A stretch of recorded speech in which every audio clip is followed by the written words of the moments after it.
Yeah. Wow. We did talk about your environment changing. You got out of New York and went to Palm Springs, Yeah, right? that's Yeah. right. All right, I think we are live. Yeah. So Okay. let Wow. let me mute this one. Okay, can you hear me? I can hear you loud and clear. Excellent. All right, we're good. So, hi, anyone that's tuning in. It's Lynn from Masami and the Conscious Beauty Collective, and I'm here with Chris from Cella Beauty, who I'm really excited to talk to because not only is his brand amazing, which we're going to talk about, but he has a whole host of knowledge around wellness and just why clean beauty. And I think so many of you ask me questions about this all the time that I think we're going to get some good perspectives today. So welcome, Chris. Hey, Lynn, so great to be here. Honored to be on your YouTube today and to have met you and begun working with you and your initiatives and everything you're doing for clean beauty. I think, one person at a time, we can change the landscape and try to get the truths out there as opposed to the the government issued nonsense that so much of us are indoctrinated with and start believing. And when you are faced with, as in your case, a health consequence that's life threatening, and you have to make these life and death decisions, every bit of information matters. So kudos to you for launching the Conscious Beauty Collective and everything that you're doing to bring awareness to it. It's amazing. Well, thank you, but it's really a collective and it's really about all the brands and I think together we're trying to make I always say we're trying to make the beauty industry more beautiful because it's not beautiful. People don't realize how ugly it is in the underbelly of the beauty industry and how many products are toxic. And the big companies have no interest in changing that because they're the ones using the sulfates, the parabens, like all the bad stuff. And by the way, they're a lot cheaper than the ingredients that we're using. So, Correct. you And know, and it's just laziness because when you're, a multi-billion dollar conglomerate selling all over the world, imagine having to completely change your supply chain and all your ingredients and everything you buy and have costs go up, and they're all driven by profits. So they use the cheapest, most affordable actually, stuff, and they don't want to rebrand and repackage and put out stuff that's really going to be beneficial for you. So couldn't agree more. it's really a shame because it's not doing a service for consumers, but they're not thinking, to your point, they're not thinking customers, they're thinking profit. Right. Um, I think the beauty of being a small brand is we can do it right from the beginning. And we are only answerable to really ourselves. And if we have investors, yes. But I've been thinking a lot about like legacy lately and how important it is to leave the world a better place than when we found it. Maybe it was because I had cancer. I don't know. Maybe it's because my kids are now 24 and 21 and I want grandchildren desperately. Children, are you listening? Get busy. That's Um, beautiful. but let's talk about Cella because your brand has been a leader in this space for a while. And let's just talk about your journey a little bit and what inspired you to do it.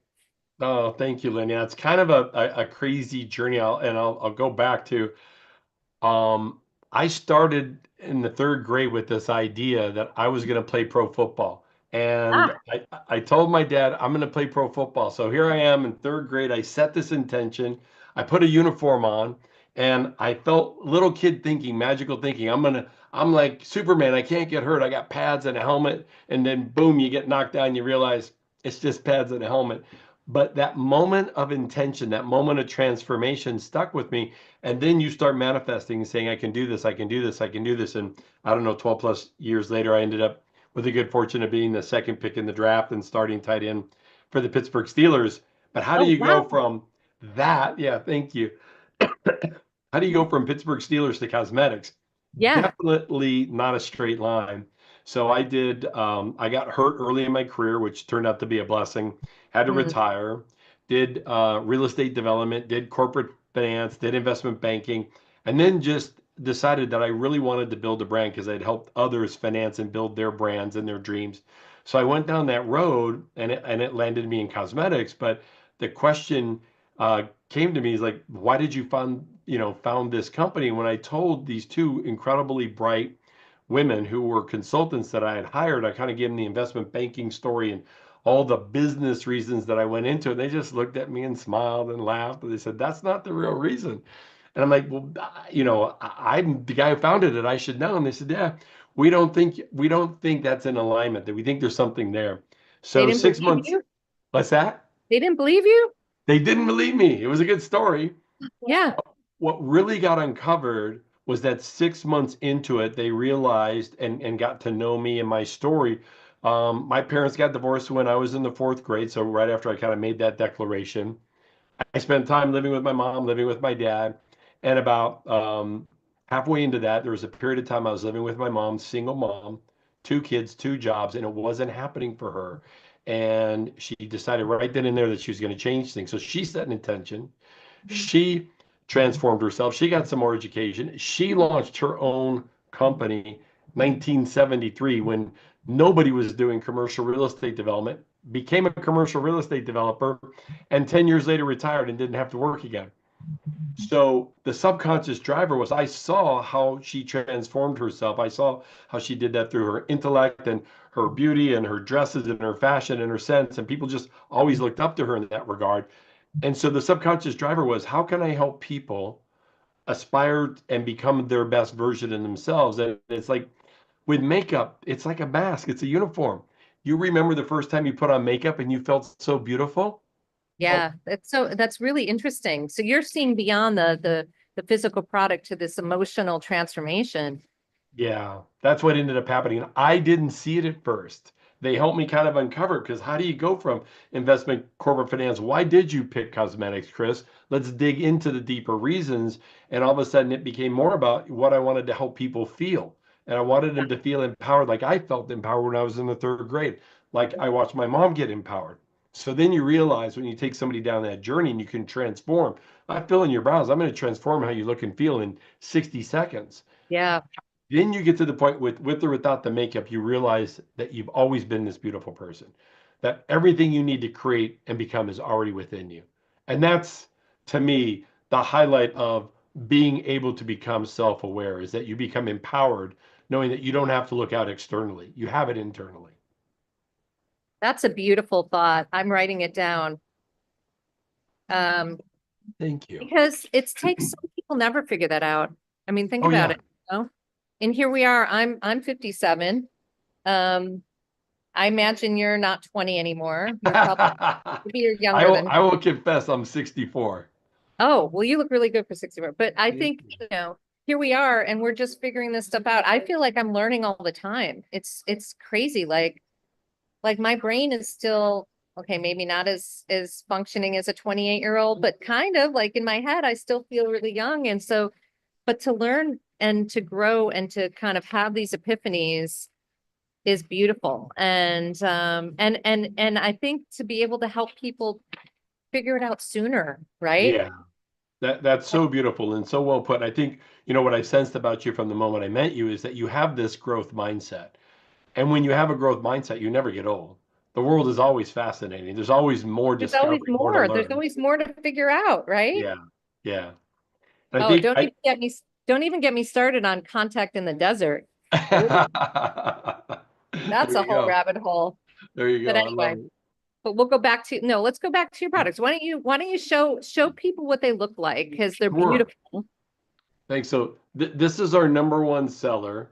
It's our eyebrow pencil. There we go. Oh And God, I anyone over 40, this is the most important thing I do is put on my brows. yeah, for Otherwise, sure. I look like an alien. Speaking Well, of I con, wouldn't say that. But it's amazing how transformative it is when you fill in your browser work. We have a safety seal in this, so I'm busy taking that off. But we've got let me see here. Here we go. oh yeah, Fine I love tip it. That's great. retractable pencil, so you can, you know, you'd never Brilliant. want to use it that far because you'll snap it off. But just to show that it's Yeah. adjustable. And really, boom, boom, boom. It's like you're a kid. It's a wax pencil, super high end, very smooth, lasts all day, doesn't sweat off, so it's water resistant. We have a little spoolie on the other end, so that once you get done, you give it a quick little Oh yeah, do a little. Yep. yeah, little housekeeping there. Yep. But what's been wonderful about kind of how we're positioned in the market is within the last couple of years, we partnered with JW Marriott, Ritz, Four Seasons, Waldorf Astoria, these beautiful marquee hotels that are providing magnificent services in terms of facials and brow waxes and all kinds of products. And our way into that consumer is that, look, when you get a facial, everything's taken off. You're bare naked. And you go outside, maybe a little Yeah. embarrassed because you have nothing on. But if I fill in your brows and I give you a complimentary brow fill at the end of that facial, all of a sudden you're standing up strong and you're going, wow, my skin's glowing, my brows look great, I look younger and more confident. And it's a feel. It's like how you feel about yourself when you have got yourself put together. So that's what we try to provide people, that experience, not only as a salon spa owner, but obviously as the customer of that salon spa. We want to be able to empower them and make them feel and look their best. By the way, I think you need to send Pamela Anderson some of those eyebrow pencils because she's been doing the whole no makeup thing, Uh-huh. but her brows are so thin from years of like plucking that I'm like, she just needs to do a little zhuzh. Just a little. Well, and she's a blonde too, and all blondes have that plight. Uh, They're very I fair. mean, if I rub this off, you wouldn't see, I would look like I have Right. no eyebrows. Yeah. But your brows look perfect. I mean, Well, you got it now down. they do. They look wonderful. Okay, so you've got the brow pencil. That's your Yep. number one. So, and by the way, let's go just quick for the viewers. How long have you been doing this? 20 years. Okay, so you know a thing or two. Yeah. Been around it a little bit. It was interesting you were talking about ingredients. I saw the reports on parabens come through. Gosh, it was probably 15 years ago. Oh, And wow. this was one of those things where you have an opportunity as a small entrepreneur to turn on a dime. And I immediately went to our team and said, next year, everything has to be paraben free. Yeah, And so we've been always like, we are EU and UK registered. Just backtrack for a second. Definitely all about clean beauty. So we are PETA yeah, certified. We're vegan certified. I became a vegan personally because it saved my life. We could talk about my health journey. yeah. And then Prop 65, Health Canada, every group that we need to subscribe to make sure that our products are as clean as possible, we are. And then we use Amazing. reforested paper for all of our paper goods, so that we're really all about trying to. And then we do a carbon and plastic neutral offset, so that we offset our footprint so we can be as light a touch on a Mother Earth as possible.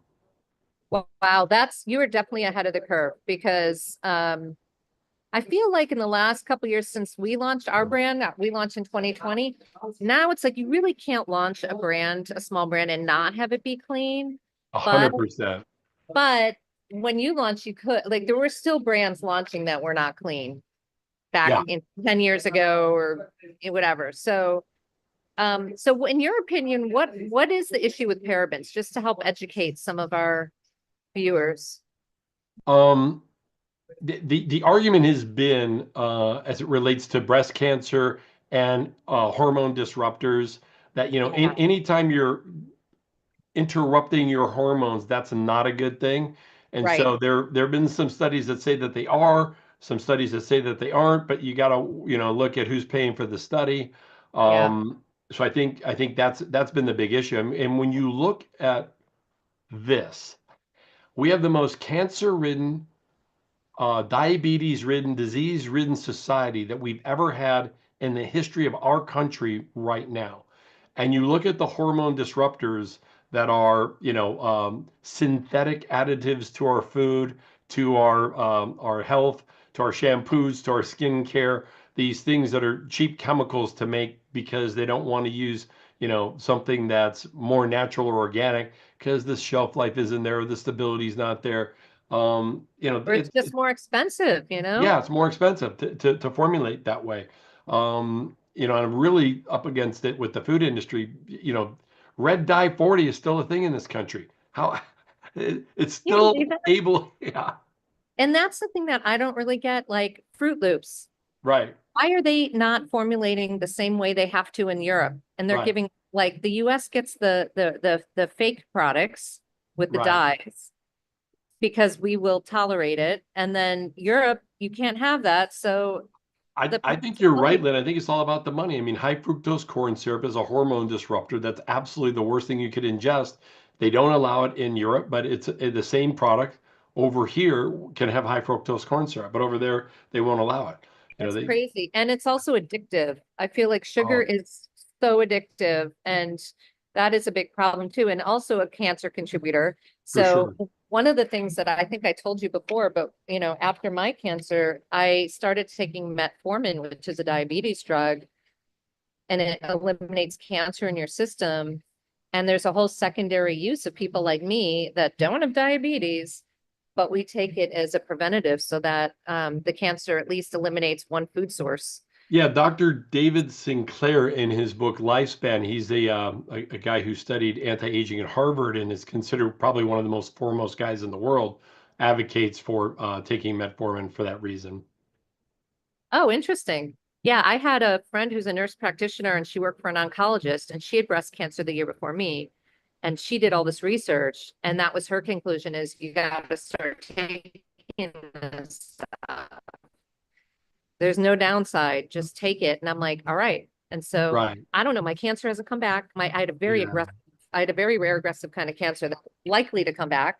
So I'm trying to do all these things, like to your point, eliminate milk, eliminate some of the dairy, eliminate I try, but sugar as much as I can. I mean, that's the problem. It's like in everything here in the US. Yeah, for Ketchup, sure. it's in things that don't even taste sweet. It still has it in it, Because they know it's addictive. It's a neural pathway right to your brain. So that's salt, fat, and sugar. They juice those up in these formulas so that you can eat a bag of chips. It's completely denuded of all nutrition. They take all the good stuff out so that at the end of it, your stomach still has the signal.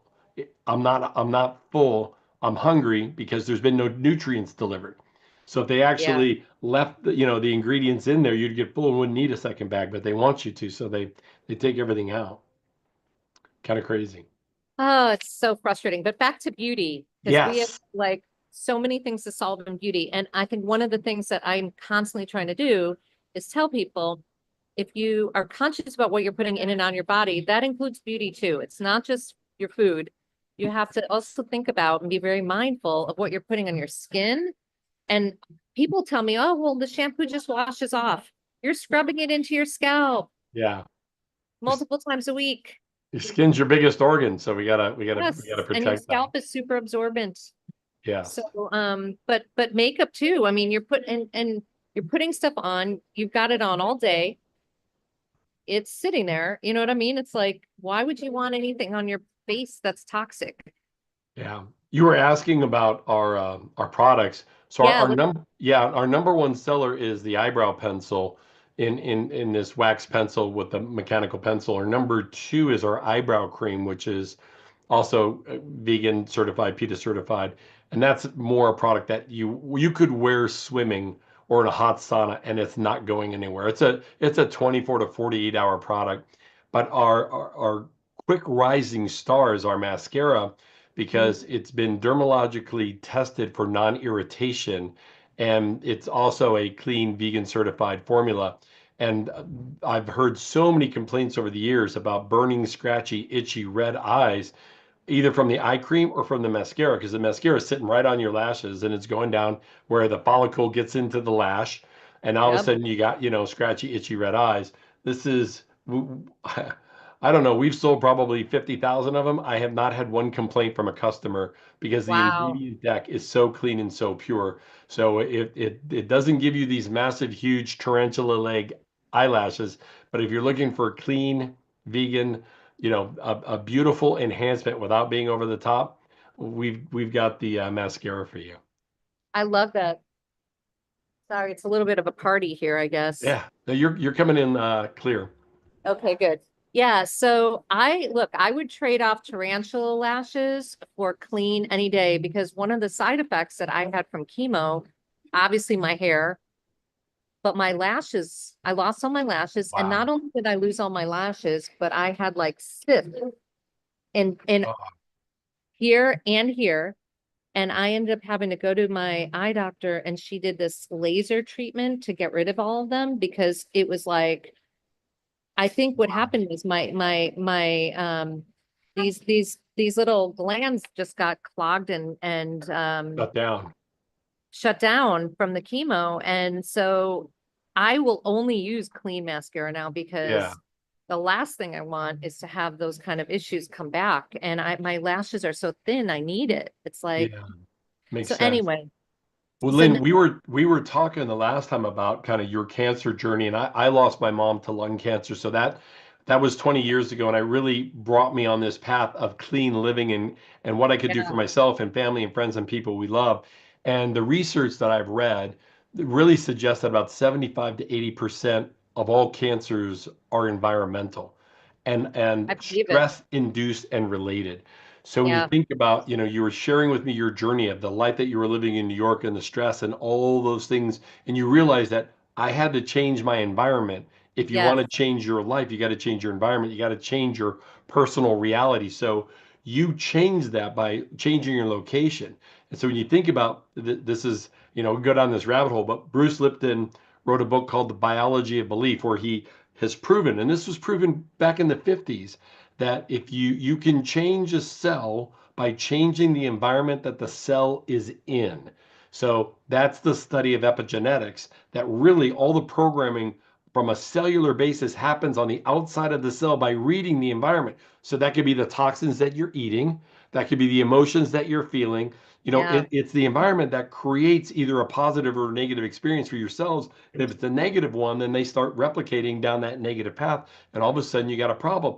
The food that you're eating, you got a bad gut biome. That's going to start spawning different signals, hormone disruptors in your gut, different signals. So all those things can accumulate into all of a sudden you got a cancer. So I really commend you for being open to your environment and realizing that what you were doing at whatever level wasn't working and unhealthy, and you shifted.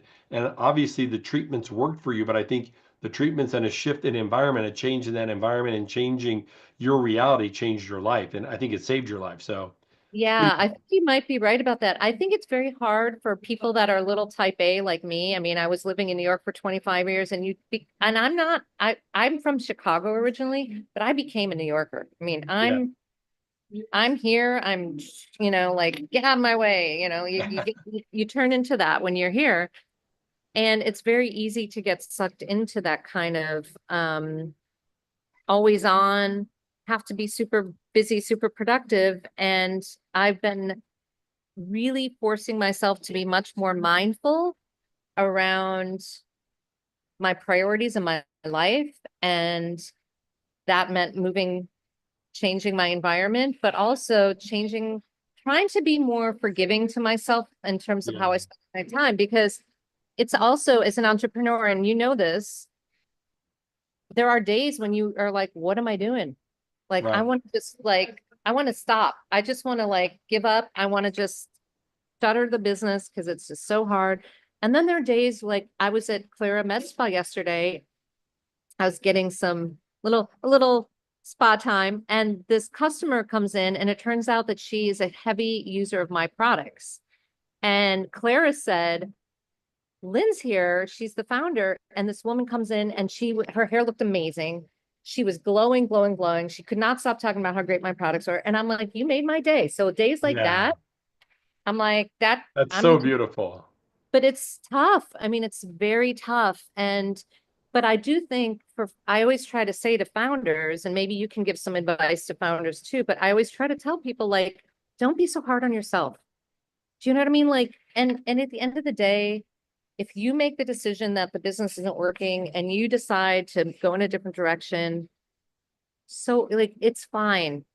Do you know what I mean? You're not a 100%. failure. Yeah. You're fine.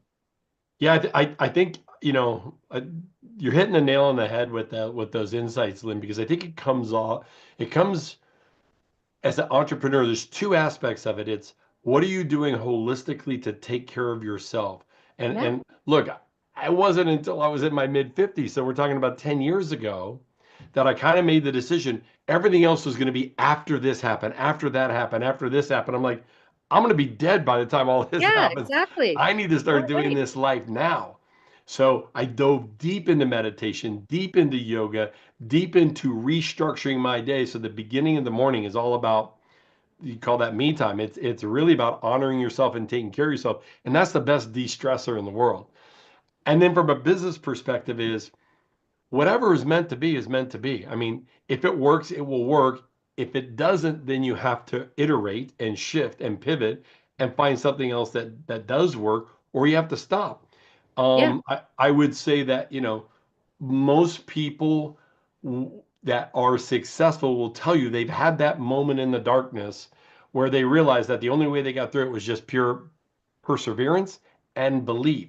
See, you had that relighting of the candle of your flame with that customer who lets you know you're on the right path because you're creating those kinds of reactions because your product is so good. How can you stop that?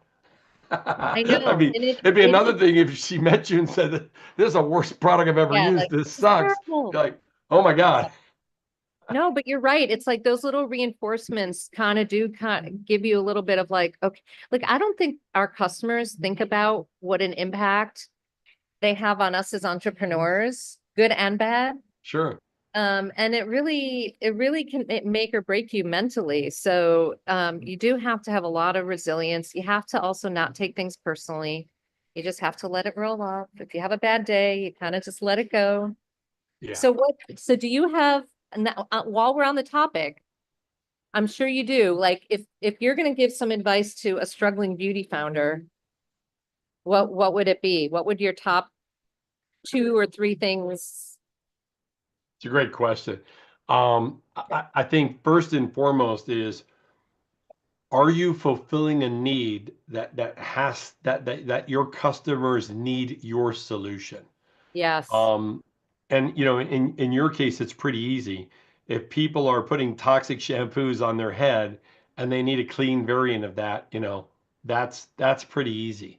Yeah. Um, so you want to make sure that you have market validation, and then from there, um, always be raising money. There's never enough. There's never enough time and there's never enough money. I mean, as Yeah. an entrepreneur, I've only been doing it 20 years. There's never enough time and there's never enough money. I've had a So couple of times where, we were hitting the ball out of the park, but then, my warehouse got broken into in 2015 and some thieves stole $2 million worth of finished goods inventory. They stole everything that we oh had. my God, that's So, crazy. yeah, if we hadn't been Happened? Did you properly ever insured, find them? no, no, never found the product or any of it.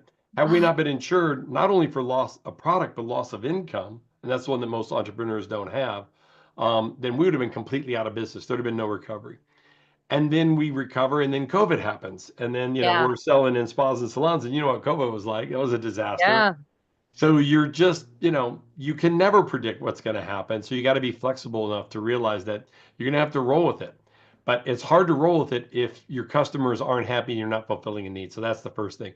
And then, be ready to pivot. I've never seen a business plan that worked the way that anybody, and I looked at business plans for 10 years because I funded them, that Yeah. ever went the way that anybody thought it was going to go. Those are 1 in 100 that, I projected this and we beat it by, fivefold or tenfold, or we actually met it. That's 1 in 100. Yeah.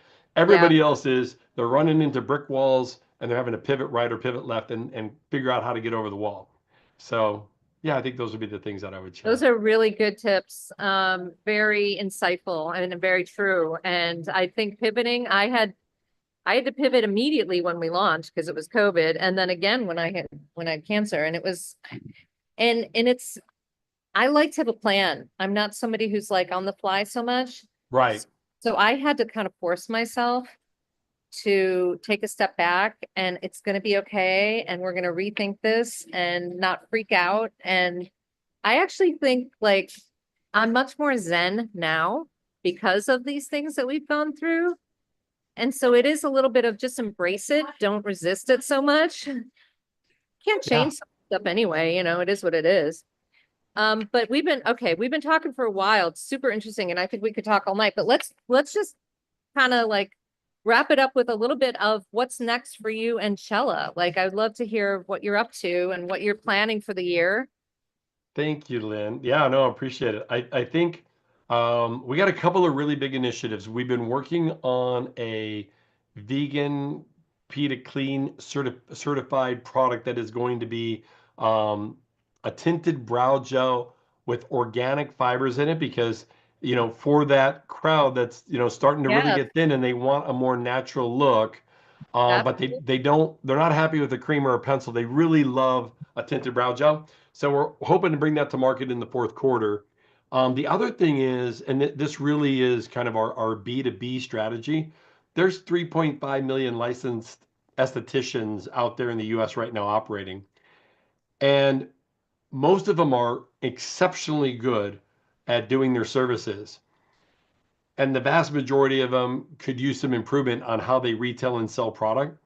And Yeah, so if they demonstrate products as they're doing their service, the products sell themselves. It's like yes. every counter at Neiman Marcus and Nordstrom's and Saks has a chair in front of the beauty counter for one reason and one reason only, to sit the woman down and make her more beautiful. And if you do that, she will buy 300% more than if you don't.